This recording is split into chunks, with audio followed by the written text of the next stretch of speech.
ফরজ যদি নষ্ট হয় সালাত ভঙ্গ হয়, you have to repeat your সালাহ। ওয়াজিব নষ্ট হলে সালাত ভঙ্গ হয় না, নতুন করে পড়া লাগে না, সেজদায় শাহু দিলেই সালাত আদায় হয়ে যায়। আর সুন্নাহ নষ্ট হলে নামাজ নষ্টও হয় না, নতুন করে পড়াও লাগে না, সৌ সেজদাও লাগে না, নামাজ আদায় হয়ে যায় সুন্নাহ নষ্ট হলে। এই যে হাত তোলা না তোলা, এটা সুন্নাহ। আমিন জোরে বলা না বলা, এটা কি সুন্নাহ, যেটা কোনো কারণে কেউ না করলেও তার নামাজ কবুল করে নিবে কে? আর এই সব সুন্নত লই আমগো দেশে গিলাগিলি। মৌলভীবাজারে মাশাআল্লাহ এগুলা নাই, এখানেও আছে। এগুলার অবসান ঘটুক, আমরা চাই কি চাই না? আর কত এই ছোটখাটো বিষয় নিয়ে আমরা এই বিভেদের প্রাচীর আর দেয়ালকে উঁচু করব আমাদের মাঝখানে? কবে আমরা ঐক্যের সিন্ডিকেট করব? কবে? আর কবে সাদা মনের মানুষ হব? কবে? আর কত? অনেক হয়েছে, আন্না, এবার থামেন। বিভেদের প্রাচীরকে ভেঙে চুড়িয়ে দেন। ঐক্যের এমন সিন্ডিকেট করতে হবে যাতে কোনো অপশক্তি এই ঐক্যকে ভাঙতে না পারে, বানচাল করতে না পারে। চিল্লায় বলেন ঠিক কিনা? এজন্য মিউচুয়াল রেসপেক্টের দরকার, পারস্পরিক শ্রদ্ধাবোধ সব ক্ষেত্রে, রাজনীতিতে, সামাজিক অ্যাক্টিভিটিসে আমাদের আলেম ওলামাদের মধ্যে পারস্পরিক শ্রদ্ধাবোধের দরকার, মিউচুয়াল রেসপেক্ট। কেউ কাউরে রেসপেক্ট করে না, আমি যেটা বুঝছি এটাই সব, বাকি সব হারাম, এরকম বলে না অনেকে? এরকম যেন না করি। তাহলে মসজিদ সবার, মসজিদ আল্লাহর হাবিব সাল্লাল্লাহু আলাইহি ওয়াসাল্লাম খ্রিস্টানদেরকে মসজিদে ঢুকতে দিয়েছেন, আর আমরা মুসলমান ভাইয়ের জন্য মসজিদে তালা ঝুলাই দেই, আছে না নাই? আল্লাহর হাবিব সাল্লাল্লাহু আলাইহি ওয়াসাল্লাম কোথাও গেলেই প্রথমে মসজিদ বানাতেন। কি বানাতেন?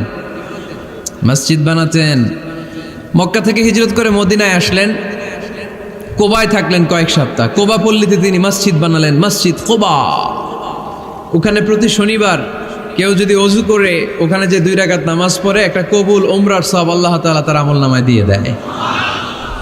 মসজিদে কোবা বানালেন। তারপরে মদিনায় এসে মসজিদে নববী বানালেন আল্লাহর হাবিব সাল্লাল্লাহু আলাইহি ওয়াসাল্লাম, মসজিদে নববী। এটা ছিল আল্লাহ রাসূল সাল্লাল্লাহু আলাইহি ওয়াসাল্লামের বৈশিষ্ট্য। কোথাও গেলেই তিনি মসজিদ বানাতেন, মসজিদে নববী। হায় রে, এখন তো কত সুন্দর মসজিদ আমরা দেখি, আমরা যে সালাত পড়ি। আল্লাহর হাবিব সাল্লাল্লাহু আলাইহি সাল্লামের সময় মসজিদে নববী কি এরকম ছিল? কথা বলেন। ফ্লোর ছিল বালুর ফ্লোর। কিসের ফ্লোর? আমাদের মসজিদের ফ্লোর কিসের? টাইলস। আর আল্লাহ রাসূল সাল্লাল্লাহু আলাইহি ওয়াসাল্লামের মসজিদে নববীর ফ্লোর কিসের? কথা বলে না তো, আওয়াজ করে উত্তর দেন না কেন? কষ্ট হচ্ছে? দুপুরে খাইছেন না সবাই? কেন খান নাই কেন? রোজা রাখছিলেন? হ্যাঁ, ফজর বাদে আইছি। আচ্ছা ঠিক আছে, ঠিক আছে। আচ্ছা আচ্ছা, সাউন্ড নাই, কথা শোনা যায় না? তো এটা শুনলা কেমনে? জিজ্ঞেস করলাম কথা শোনা যায় না, কয় না। তো এটা শুনলা কি করে? মানে অল্প শোনা যায়, তাই তো? একটু পরে আমার বিদায় ঘন্টা বাজবে, আমি চলে যাব। এই তোমরা ডিস্টার্ব করতে করতে আমার সময় শেষ। তোমরা ডিস্টার্ব করলে তোমাদের লস। আমি আমার টাইমের 1 মিনিটে বেশি যেতে পারবো না, কারণ এখানে আসরের সালাতের আজান শুরু হয়ে যাবে, এরপরে কোনো কথা নেই। আর বক্তব্য লম্বা করা এটা বেদাত। এই বেদাতকে আমি সুন্নাতের মধ্যে আনতে চাচ্ছি। একটা সময়ে একেবারে কমায় নিয়ে আসবো। এত প্রোগ্রামও আমি করতে চাই না। আমি ঘোষণা দিয়েছি আগামী বছরে সারা বাংলাদেশে আমার প্রোগ্রাম হবে 50টা। কয়টা? 50টা। এরপরের বছর 30টা, এরপরের বছর 20টা। বিভাগীয় প্রোগ্রাম করলেই চলবে আমার। এক এক বিভাগে যে 2 দিন 3 দিন খালাস। এত দরকার নেই, এত লম্বা চূড়ার বক্তব্যের দরকার নেই। আধা ঘন্টা চুপ করে শুনেন, কয়েকটা মেসেজ ড্রপ করি, take it with you to your home, then practice and apply in the society. নিয়ে যান, আমল করেন, সমাজে কাজে লাগান। সমাজটা আলোকিত করে দিবে কে? খুতাবুকুম তাওয়িলা সালাওয়াতুকুম কাসীরা। আল্লাহর হাবিব সাল্লাল্লাহু আলাইহি ওয়াসাল্লাম বললেন, কিয়ামতের একটা আলামত, কিয়ামতের আগে তোমাদের বক্তব্য হয়ে যাবে লম্বা, সালাত হয়ে যাবে খাটো। সালাতের পরে তাসবিহ পড়তে চায় না লোকজন, ব্যস্ত, মহাব্যস্ত, সুপার বিজি। কোত্থেকে আসলে এই ব্যস্ততা? আপনি রবের সাথে মুনাজাত, না যাই ইউনাজি মুনাজাত, আপনার রবের সাথে একাকী নীরবে কথা বলতে মনে চায় না আপনার? এত তাড়াহুড়ো কিসের? ধীর স্থির হন, একটু স্থির হন, একটু মনোদৈহিক প্রশান্তি অর্জনের চেষ্টা করেন। সব সময় ব্যস্ত, ধাক্কাধাক্কি, উচ্ছৃঙ্খলা, এগুলো আমাদেরকে শেষ করে দিয়েছে। এজন্য লম্বা চোরা বক্তব্য ঠিক না। বক্তব্য শুনতে আমাদের ভালো লাগে, আমল করতে ভালো লাগে না। বক্তব্যটা শেষেই সিগারেট ধরায়, আছে না নাই? মাহফিল শেষেই বিড়ি ধরায়, কয় চমৎকার ওয়াজ করছে হুজুরে। ওয়াজটা সেরকম হয়েছে, অনেক কণ্ঠ সুন্দর হুজুরের, এতদিন ইউটিউবে দেখছি, আজকে সরাসরি দেখাইছি। আছে না নাই? তো কি লাভ হয়েছে? লাভটা হয়েছে কি? এই যে মাহফিল শেষে বিড়িটা ধরাইলেন আর গেলেন, কোনো লাভ হয় নাই। এগুলো থেকে বেরিয়ে আসতে হবে। বছরের পর বছর আমাদেরকে শেখানো হয়েছে একভাবে, কেউ এই পরিবর্তনের আওয়াজ তোলে নাই। আওয়াজ আপনাকে তুলতে হবে। আওয়াজ তোলার জন্য এত মানুষ লাগে না, আপনি একাই যথেষ্ট। আপনি দাঁড়ান না সামনে, দেখবেন আপনার সামনে কেউ টিকে থাকতে পারবে না, ঠিক কিনা?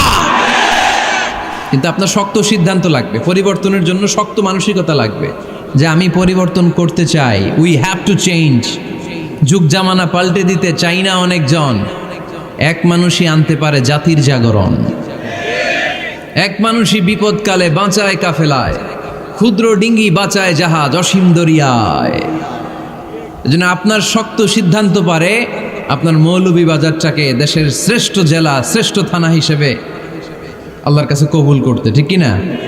এজন্য লম্বা চূড়া আলোচনা ঠিক না, ছোটখাটো অল্প কয়েকটা মেসেজ নিয়ে যেতে পারলেই that's enough. One of the minor sign before the day of judgment, your Islamic lectures will be very longer and your salah 5 times a day will be shorter. কিয়ামতের আগে বক্তব্য লম্বা, নামাজ খাটো, তাসবিহ পড়ে না, ব্যস্ত, মহাব্যস্ত। এই মহাব্যস্ততা ছাড়েন, কোরআন সুন্নাহর দিকে ফিরে আসেন। বরকত দিবে কে? বিশ্বনবীর মসজিদে নববীর ফ্লোর বালুর ফ্লোর ছিল, আমাদের ফ্লোর টাইলস। আল্লাহর হাবিব সাল্লাল্লাহু আলাইহি ইসলামের মসজিদে বালি নিচে, এই বালিতেই নামাজ পড়তেন। বৃষ্টি হলে কাদামাটি হয়ে যেত, কাদামাটিতেই সেজদা করতেন। সেজদা করলে কাদার মাটি আল্লাহর হাবিব সাল্লাল্লাহু আলাইহি ইসলামের নাকে আর কপালে লেগে যেত। তিনি সালাম ফিরিয়ে সাহাবাদের দিকে মুখ ফিরিয়ে বসলে দেখতেন প্রতিটা সাহাবীর নাকে আর কপালে কাদা আর মাটি মিশে আছে। তার মানে প্রিয় নবী সাল্লাল্লাহু আলাইহি ইসলামের মসজিদে নববী ছিল কাঁচা, কিন্তু মুসল্লি ছিল পাকা।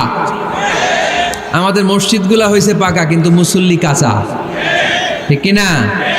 ফজরের সালাতে মানুষ নাই। ইমাম সাহেব আছেন কে কে এলাকায়? দেখি ইমাম, মসজিদের ইমাম, মাশাআল্লাহ। আপনাদের এইখানে ওই মসজিদে ফজরের নামাজে কয় কাতার হয়? 5 জন 6 জন? কেনে এত কম? কেনে? হ্যাঁ, আসে না, আসতে চায় না লোকজন।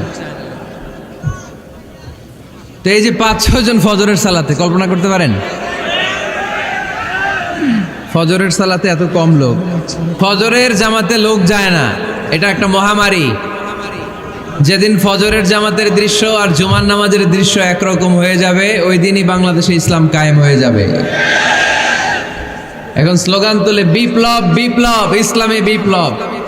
আর ফজরের সময় আমি কম্বলের ভিতরে, আছে না নাই? কোনো বিপ্লব হবে না। ফজরের নামাজ জামাতে পড়ুন, সকালটারে বরকতময় করে দিবে কে?